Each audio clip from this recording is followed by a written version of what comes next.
Ewan ko 'no, pero parang may mali dito. I think you're focusing more likely sa yung cup, and this is not just a cup, this is a pitchel of love. You are the Queen of Cups energy, but it looks like I'm seeing 3 people right here.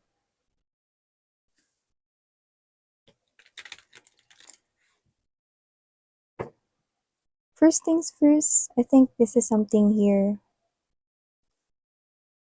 ewan ko parang pakiramdam mo mali or komplikado ito.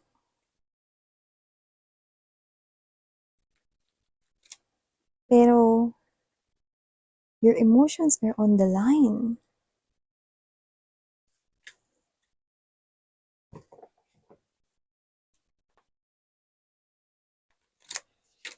Yeah, I know. Gusto mo lang naman maging masaya. Yeah, I know.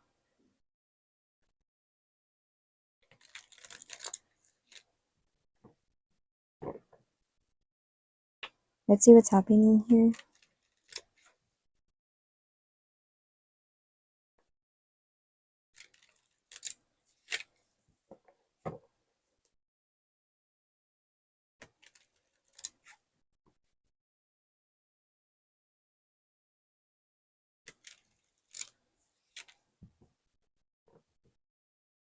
Okay.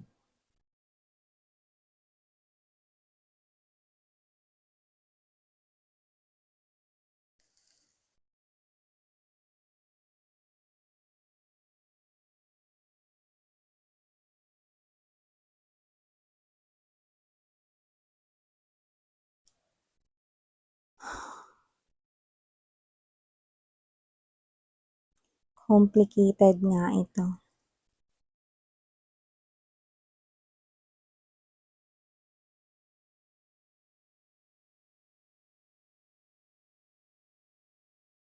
Kagaya nga nung nakuha natin na while shuffling, no?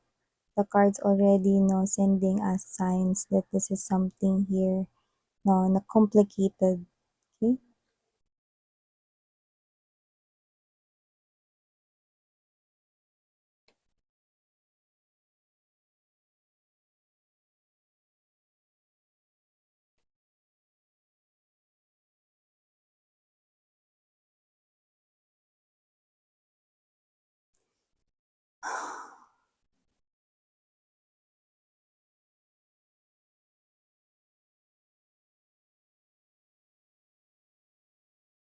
I don't know, but I'm getting that bittersweet, no, na pagpapakahulugan dito. Yeah. So, before we dive more and talk about more dito sa reading na ito for you guys, let me just greet everybody. Hi and hello there, everyone. Hi sa mga new subscribers.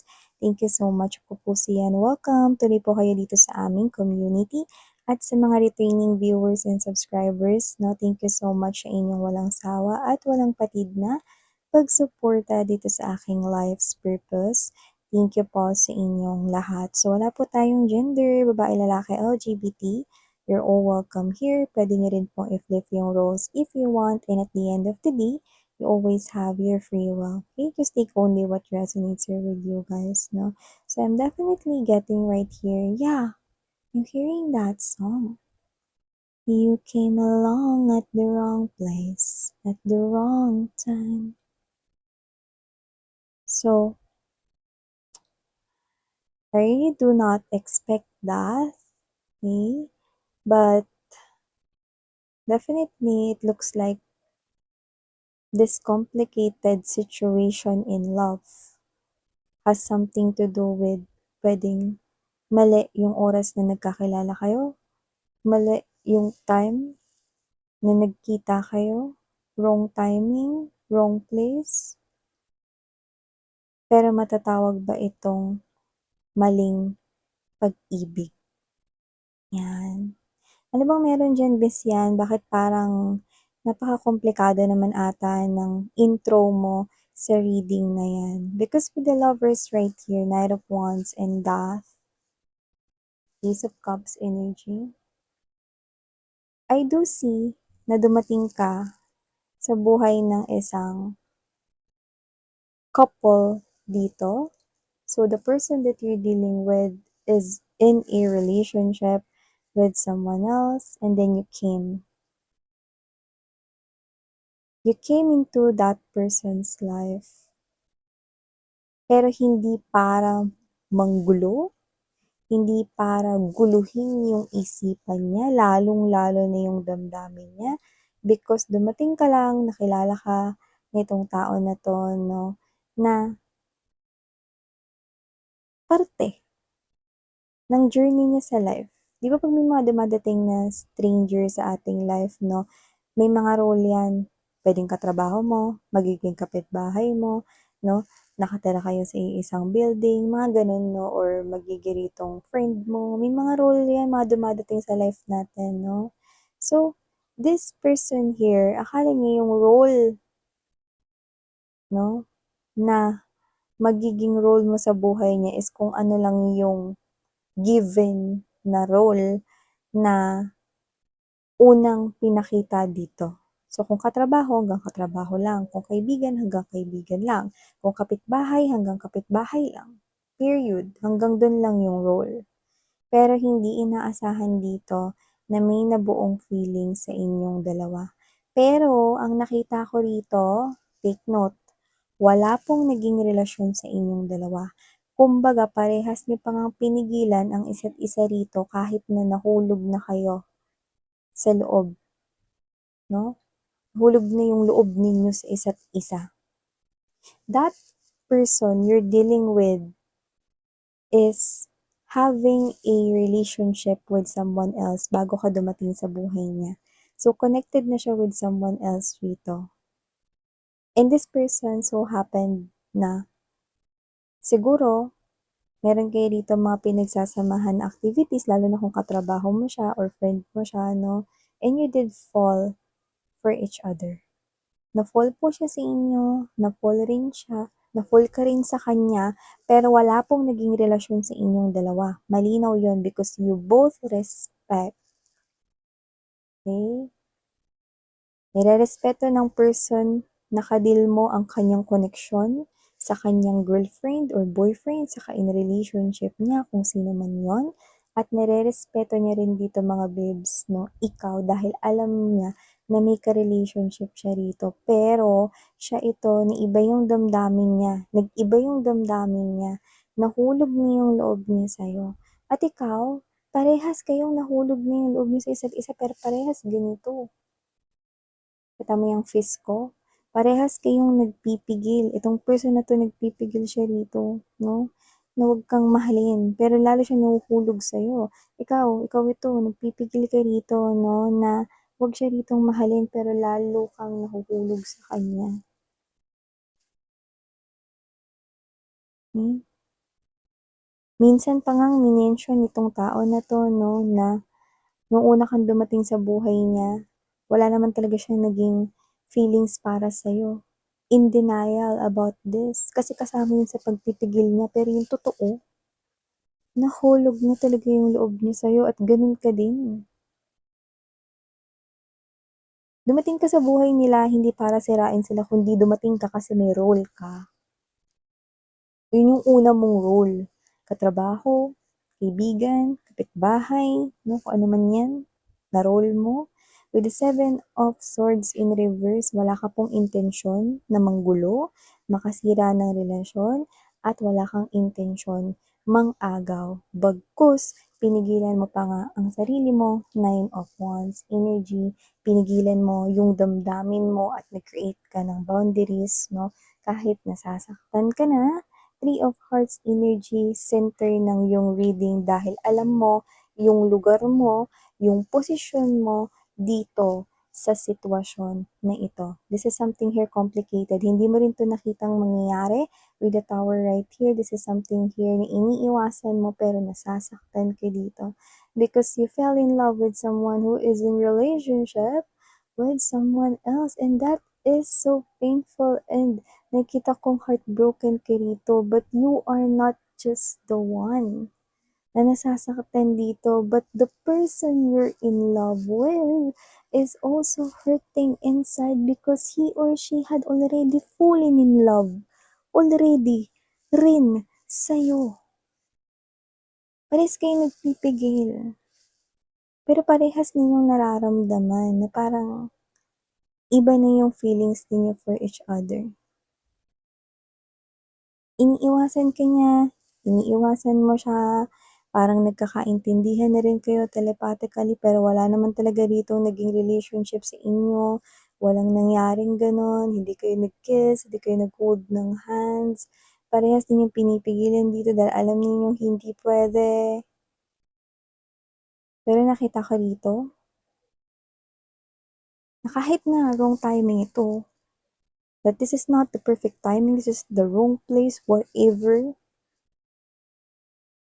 Tingin ko yung person na ito, naka-deal mo with this Four of Swords energy, Four of Cups energy, King of Cups. Ayoko na. When it comes to love, I cannot lie anymore.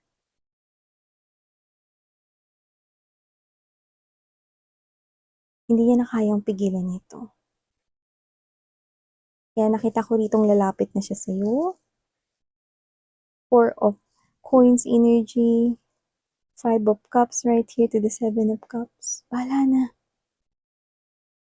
Kasi hindi ko na kayang pigilan ito. Hindi ko na kayang magpanggap. Hindi ko na kayang magsinungaling sa puso ko. Hindi ko na kayang pigilan yung damdamin ko. Ikaw talaga yung mahal ko, collective. Ikaw yung mahal ko, ikaw yung gusto kong kasama, ikaw yung gusto ko nasa tabi ko, ikaw yung gusto kong kahawak yung kamay, ikaw yung gusto ko. So, ganun. The burst of emotions ng pagpipigil ay tuluyan ng sumabog dito. Ikaw din eh. Kung ano yung extent ng pagpipigil niya, ganun din yung extent ng pagpipigil mo. And this revelation, once na marinig mo yung confession na yon na mahal ka pa rin talaga niya, direktang manggagaling straightforward dito mula sa kanya, para ka na lang rin dito na kumalas doon sa kadena ng pagkakagapos mo doon sa pagpipigil mo, no? Aamin ka rin ng emotions and feelings mo, na parehas kayong in love sa isa't isa. Aamin ka na rin dito na ganun din yung nararamdaman mo, no? Pero alam ninyo na ito ay mali. Kung ito ay inyong sisimulan dahil may isa ritong taong involved pa. Pero kayo ito, no, na kahit hindi niyo alam, kahit wala kayong plano dito, no, anong plano nating dalawa, anong gagawin natin, alam nating ito yung bagay na posibleng hindi mapatawad ng isa pang energy rito, no, pero anong gagawin natin? Kasalanan ba na magmahal?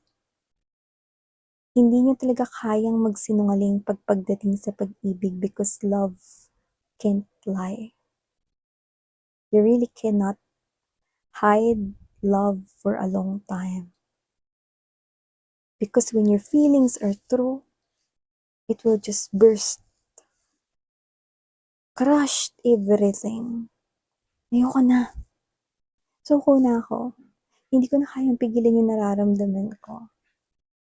Gusto kong maging nasa tabi mo. Gusto kong ako yung maging nasa tabi mo. Yan, no? That's what this person here is wanting to do and you also want that. Those are the words you wanna hear. And after hearing those words, you feel like parang bigla ka naging weak. To the point that this is something here na sobrang hinihintay ng puso ko na maramdaman, marinig ng aking mga tenga dito. Napaka-sweet na sound, no?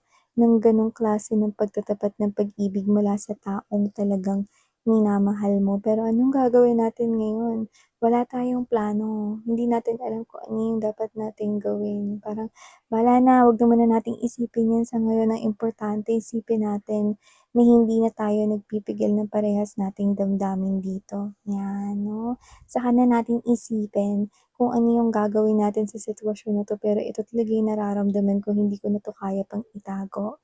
Hindi ko na kayang magsinungaling pa dito 'no. Siguro ilang beses niyo na rin itinanggi rito sa isa't isa na wala kayong nararamdaman, pero ito 'no, dumating pa rin talaga sa punto na magkakasabugan na dito talaga ng katotohanan, and everything right here will be coming out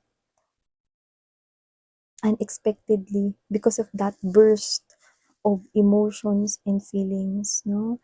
Alam mo, kayong dalawa,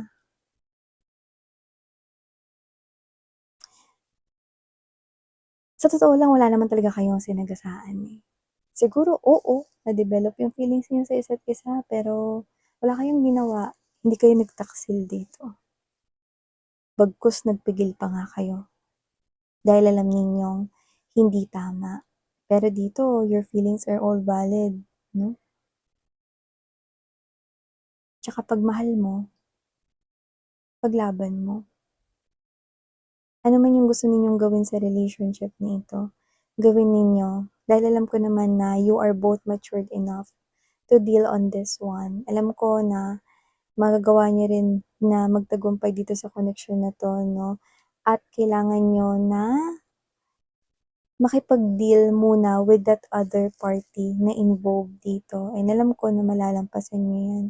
Pero sa ngayon, alam niyo naman na sa channel na 'to without judgment, ngayon na parehas ninyong narinig at nalaman ang damdamin ng isa't isa para sa isa't isa, okey lang na magpahinga, hmm.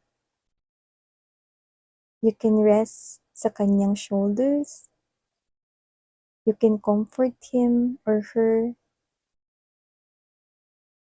hmm, and then saka niyo isipin kung ano yung gagawin ninyong dalawa. Lovebirds, yeah, you're like lovebirds right here, yan.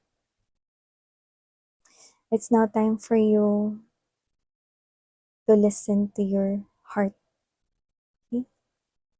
Everything will be alright, okay? Everything will be alright.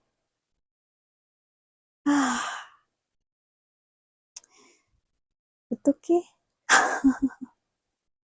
Gano'n kayo dito 'no, pero I think dahil dalawa na kayo ngayon, mas magiging alam niyo na kung ano yung mas dapat ninyong gawin sa sitwasyon na ito, dahil alam ko na ayaw ninyo na may isang nasasaktan, hmm. Dahil una pa lang, ito na yung talagang pinaglabanan ninyong dalawa. So, maraming salamat sa oras mo. Kaya mo yan. Fighting! Okay? Muli ako po si Yan, Sarang Heyo Love and Light. Annyeong.